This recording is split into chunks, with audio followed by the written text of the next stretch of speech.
Para empezar, les advierto que el contenido de los documentales que les ofrecemos este y el próximo mes es verdaderamente polémico y podría herir algunas sensibilidades. En los mismos podremos escuchar algunas voces disidentes que se alzan en medio de una verdadera batalla académica sobre los orígenes de la fe cristiana. Cuando revisamos los evangelios, podemos comprobar que Jesús nunca se autoproclamó como el Hijo único de Dios. Por ello, cabe preguntarse quién le presentó de esta forma y en qué se basó para hacerlo. ¿Quién fue realmente el Jesús histórico? ¿Cómo llegó a convertirse en el Redentor divino de toda la humanidad? ¿Cómo surgieron nuestras ideas acerca de la Navidad y tantas otras concepciones cristianas? Desde hace medio siglo, los estudiosos científicos son conscientes de que buena parte de la iconografía y de las creencias cristianas surgieron de las antiguas religiones mistéricas. Estos cultos iniciáticos intentaban conducir a los participantes en los mismos desde las tinieblas hacia la luz de la iluminación mística y tenían como ejes centrales a otros hijos de Dios, como el Osiris egipcio, el Dionisios griego o el persa Mitra. Como cristiano convencido que soy, les aseguro que el contenido de este documental no hace sino ampliar mi visión de Jesucristo como redentor de este mundo sumido en las tinieblas, y del cristianismo místico como una síntesis perfecta de los antiguos misterios iniciáticos. Es la misma conclusión a la que llegan en su libro Los misterios de Jesús Timothy Frick y Peter Gandy, los dos principales entrevistados en estos documentales. En su opinión y en la mía, todos los argumentos expuestos en los mismos nos fuerzan a reconocer la unidad que subyace en el corazón de todas las tradiciones espirituales. Según ellos, aunque su tesis nos llevaría a reescribir la historia, no debilita para nada la fe cristiana. Por el contrario, nos sugiere que el cristianismo es aún más rico de lo que antes imaginábamos. Citando las palabras textuales de estos dos autores que aparecen entrevistados en este documental, la historia de Jesús es un mito imperecedero que tiene la facultad de impartir la gnosis salvadora que puede transformarnos a cada uno de nosotros en un Cristo, en lugar de ser tan solo el relato de los acontecimientos que sucedieron a otra persona hace 2000 años. La esperanza de estos dos autores es que tanto su libro como estos documentales puedan contribuir a recuperar la verdadera herencia mística del cristianismo. También es esa mi esperanza. Mi única recomendación antes de ver este documental es que mantengan la mente crítica y el corazón abierto.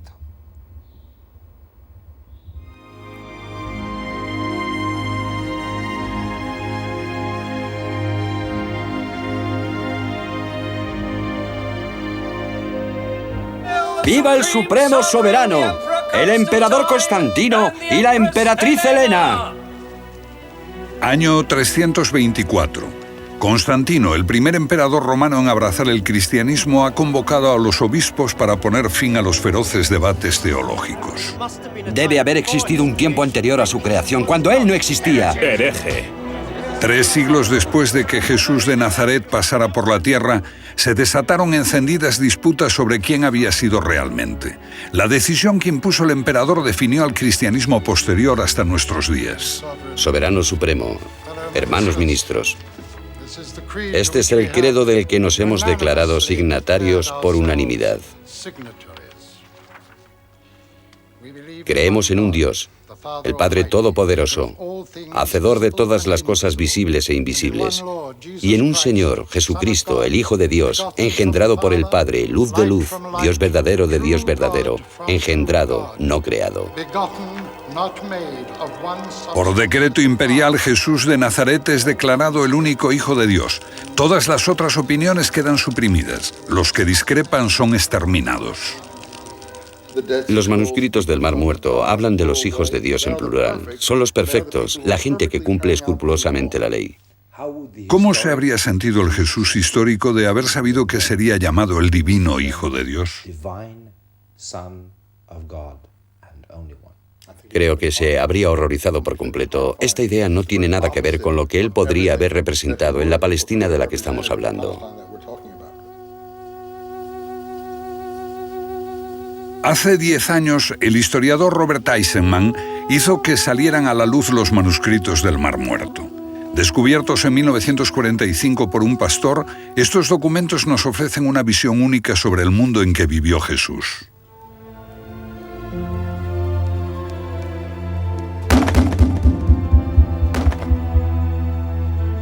Israel construyó este santuario del libro para albergar los manuscritos.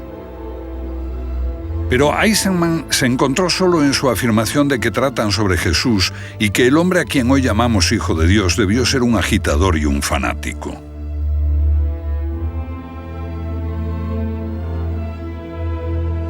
Sin embargo, pocos discutieron las palabras que pronunció al final de un documental que hice sobre los manuscritos.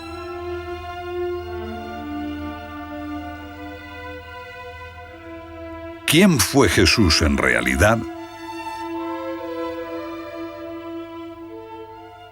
Jesús fue un judío. Nació judío y murió judío. Creo que se asombraría ante la fundación de una iglesia cristiana.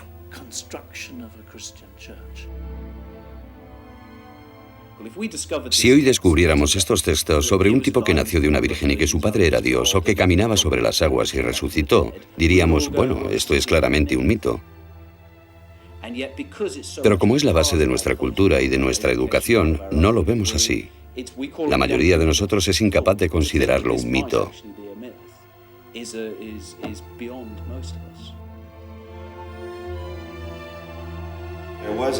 Hubo un hombre de letras y posiblemente un gran devoto cristiano que escribió a principios de siglo lo siguiente: no deberíamos creer más que el Jesús que vivió efectivamente en Palestina tiene algún parecido con el Jesús de la Biblia.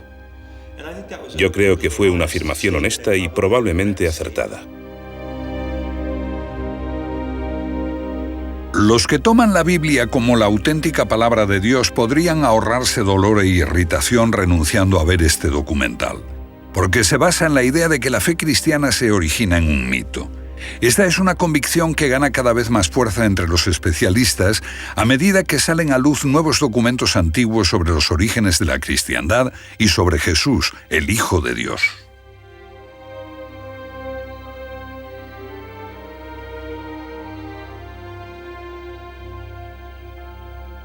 En los tiempos de Jesús hubo muchos hijos de Dios. Este término designaba a los judíos piadosos, a los que cumplían escrupulosamente la ley. Lo mismo ocurría entre los paganos. El Hijo de Dios era un término usado en los misterios. Igual que hoy empleamos el título de doctor en teología, entonces se podía tener el título de Hijo de Dios, si se habían recibido unos conocimientos especiales sobre la divinidad. Esta era una metáfora asequible en todo el mundo romano. Expresaba una estrecha relación entre un ser humano y un Dios. Jesús no fue el único.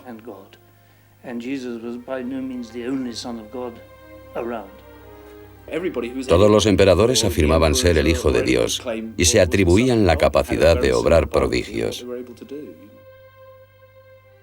Hijo de Dios no era solo un término reservado a los piadosos y a los inteligentes, también se aplicaba a los poderosos. En el antiguo Egipto, el faraón era hijo de Osiris y por tanto un hijo de Dios. Tomemos a Alejandro Magno. Es la persona que unificó a todo el mundo mediterráneo en el Imperio griego. Su madre fue una iniciada en el culto de Dionisos. Ella le inculcó la idea de que él era fruto de una inmaculada concepción, nacido de su unión con Dios. ¿Era la Virgen Madre? Seguramente.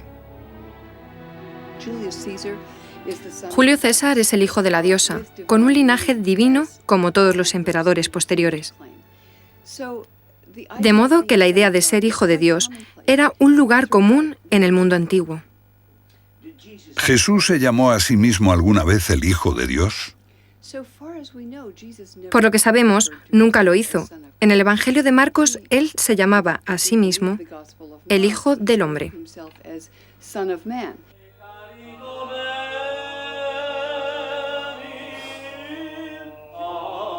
Sin embargo, la afirmación de que era el único hijo engendrado por Dios constituye la piedra angular del credo cristiano.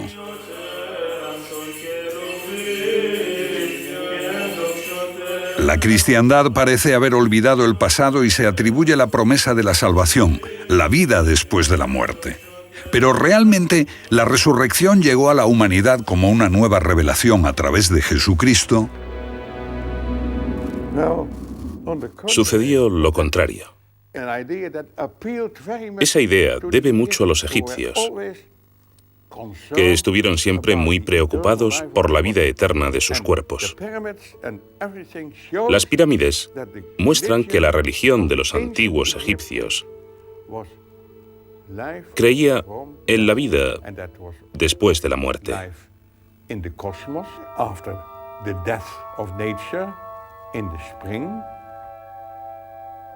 Con 88 años de edad, el holandés Gilles Quispel, ex profesor de Harvard, sigue siendo considerado uno de los más eminentes expertos mundiales en el pensamiento de la cristiandad primitiva. El difunto comparece ante el tribunal. En la balanza está la pluma de Matt y en la otra parte están sus obras. El hombre está ante la puerta que conduce a la sala de la verdad absoluta. Y allí también está Osiris.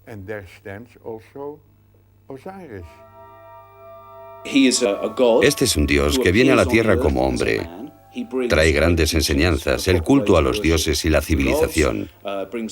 Y después las fuerzas del maligno le dan muerte. Pero resucita y asciende al paraíso, donde será el juez de las almas al final de los tiempos. Y las tumbas egipcias están llenas de representaciones sobre todos estos hechos.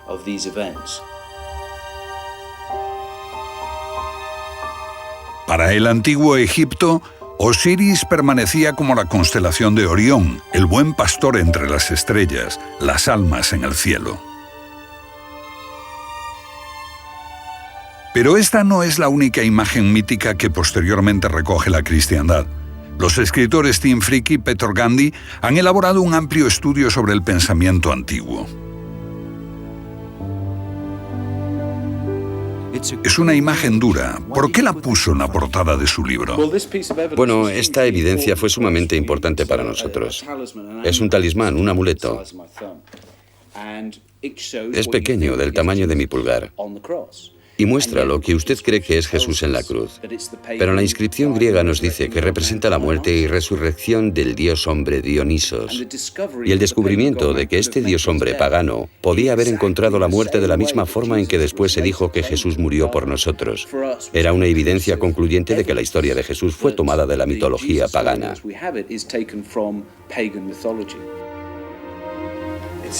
¿Dice que Dionisos Bácono fue el dios del vino y la bebida? Sí, lo fue, pero también fue el dios de la iniciación. Originariamente no era nada más que una deidad menor del vino. Pero Dioniso significa hijo de Dios y más tarde se transforma en un redentor. Un niño divino sentado en el regazo de su madre, muy similar a Jesús.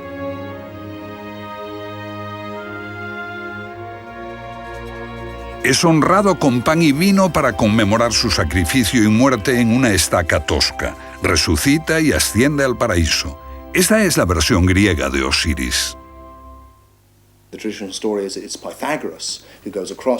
La historia tradicional dice que Pitágoras recorrió Egipto, estudió en los templos durante 20 años y llevó a Grecia esa enorme sabiduría mística egipcia que se asocia con la idea de Osiris. Pero para introducirla entre los griegos, escogió a Dionisos y lo transformó en una importante figura. La mayoría de las grandes mentes del paganismo, como Platón, Eurípides y Sófocles, eran iniciados de este culto cuyo centro no estaba tan lejos de Atenas. Miles de personas fueron iniciadas en este culto a un dios hombre que muere y resucita.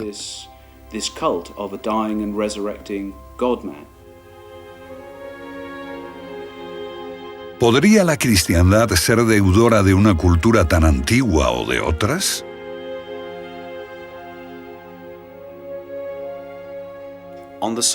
En el sitio donde se erige hoy el Vaticano, hubo antes un templo pagano.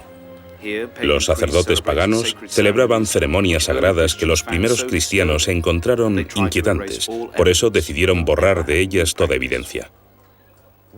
¿Cómo eran esos terribles ritos? ¿Horrendos sacrificios, tal vez? ¿O quizás orgías obscenas? Eso es lo que nos han llevado a creer, pero la verdad es más extraña. Eso es lo que nos han llevado a creer, pero la verdad es más extraña. En este antiguo santuario pagano los feligreses glorificaban a un Redentor, Mitra, igual que Jesús. Este nació un 25 de diciembre de una virgen, era el Hijo de Dios, ascendió al cielo y prometió volver al final de los tiempos para juzgar a los vivos y a los muertos. Aquí los sacerdotes paganos celebraban una simbólica comida con pan y vino en honor de su Redentor, la sangre de Cristo, que dijo a sus seguidores: aquel que no beba de mi sangre no conocerá la salvación. Igual que Osiris en Egipto, Mitra, una deidad de origen persa, permaneció en el cielo como Orión frente a Tauro. Su culto se convirtió en el principal competidor del cristianismo en el mundo antiguo. Un famoso especialista dijo que si la cristiandad no hubiera triunfado, el mundo entero habría sido mitraísta. He aquí una deidad que es un salvador íntimo y es el Hijo de Dios y de una mortal. También es el Dios encarnado, que trae sabiduría y una nueva religión que desafía la vieja autoridad, como hacen siempre los místicos. Un Dios que hace milagros, transforma el agua en vino en una boda, muere en Pascua, resucita a los 3 días y asciende al cielo.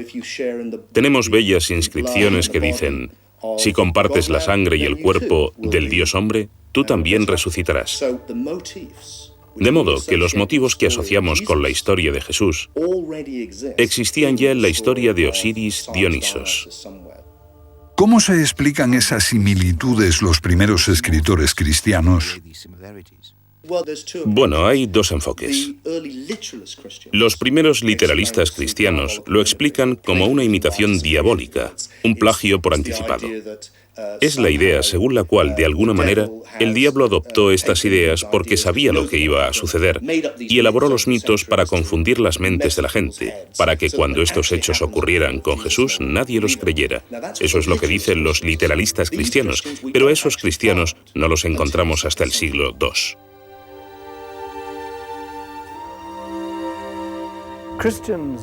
Los cristianos celebraron su victoria declarando que el paganismo era decadente, grosero, falto de interés, inferior, y que el cristianismo tenía simplemente que ganar.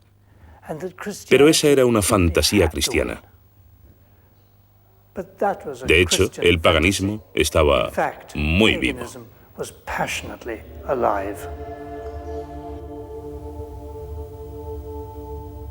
¿Qué significa pagano?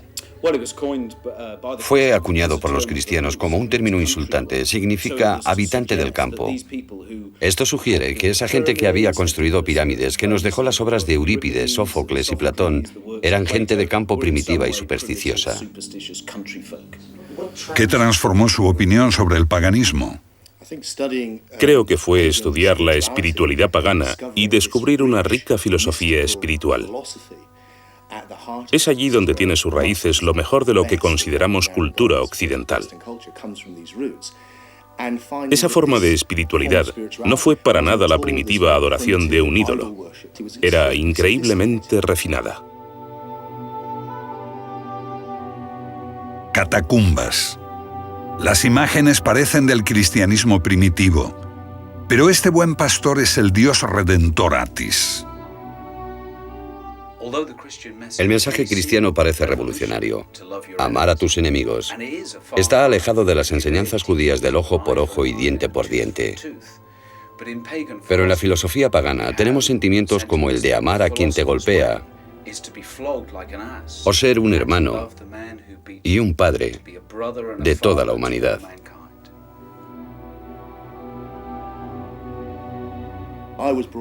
Yo fui criado, como creo que la mayoría de la gente en nuestra cultura lo ha sido, para tener al monoteísmo en un lado y el politeísmo en otro, considerando el monoteísmo como algo superior. Cambié de opinión, porque lo que uno encuentra en el politeísmo pagano es que tiene como centro la idea de unidad.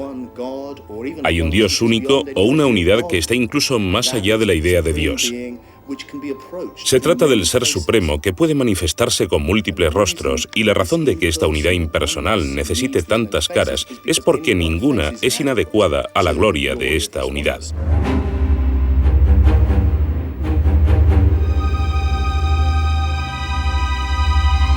Veamos un ejemplo. India, tierra de miles de dioses y diosas. Cualquier indio puede decirle que todos ellos son simplemente distintas facetas del uno, que todo es uno, divino, ilimitado e incomprensible para el hombre.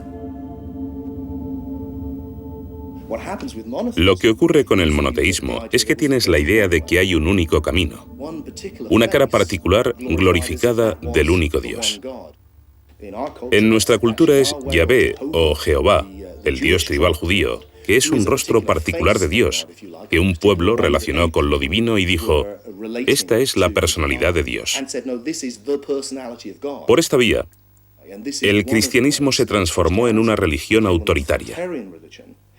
En cambio, el paganismo es por lo general una forma de espiritualidad muy tolerante, porque permite la diversidad, porque sabe que está tratando de llevarte a lo que finalmente no puede ser expresado, y exige una comprensión mística.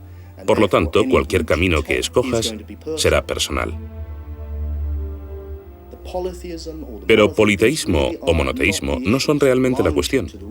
Lo que importa es cómo se concibe lo que llamamos Dios.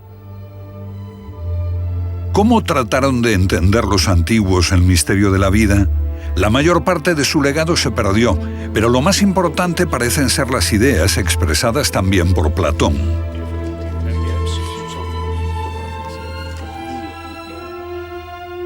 El hombre, dijo Platón, es como alguien en una caverna atado, incapaz de ver algo más que lo que está delante de sus ojos, vagas sombras en la pared.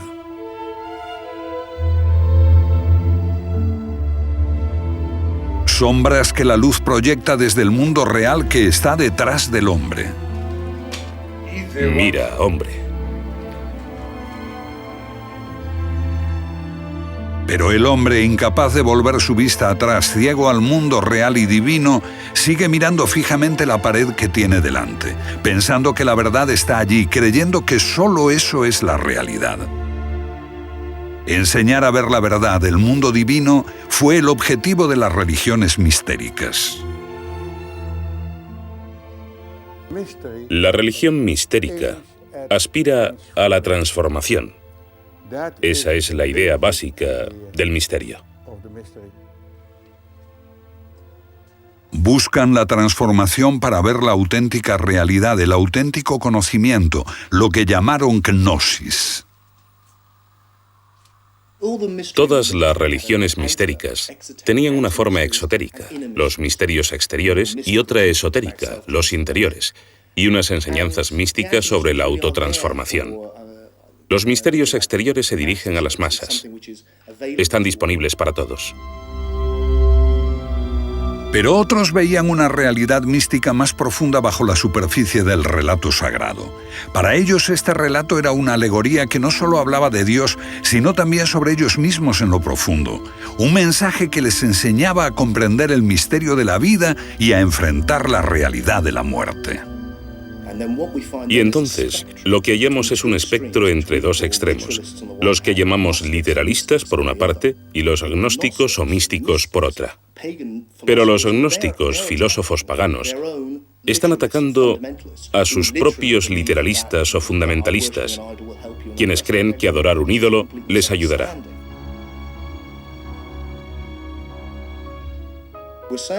Estamos diciendo que hay una comprensión mística esencial del milagro y del misterio de la vida, y el lenguaje en que se expresa varía. Ahora bien, uno de los caminos por los que esto se expresa es mediante la alegoría. Y la clave para entender el cristianismo es el mito del Hijo de Dios. Esto nos retrotrae a los antiguos egipcios, a Osiris o a figuras como Dionisos en Grecia, Atis, Adonis y Mitra, y así sucesivamente, muchas figuras diferentes. Este mismo proceso continuó hasta el siglo I, cuando algunos judíos hicieron exactamente lo mismo y adoptaron una figura mítica, el Mesías, Joshua o Jesús, y lo transformaron a sí mismo en este Dios hombre que muere y resucita. Para sus compañeros, Jesús de Nazaret era un hombre que enseñaba verdades profundas.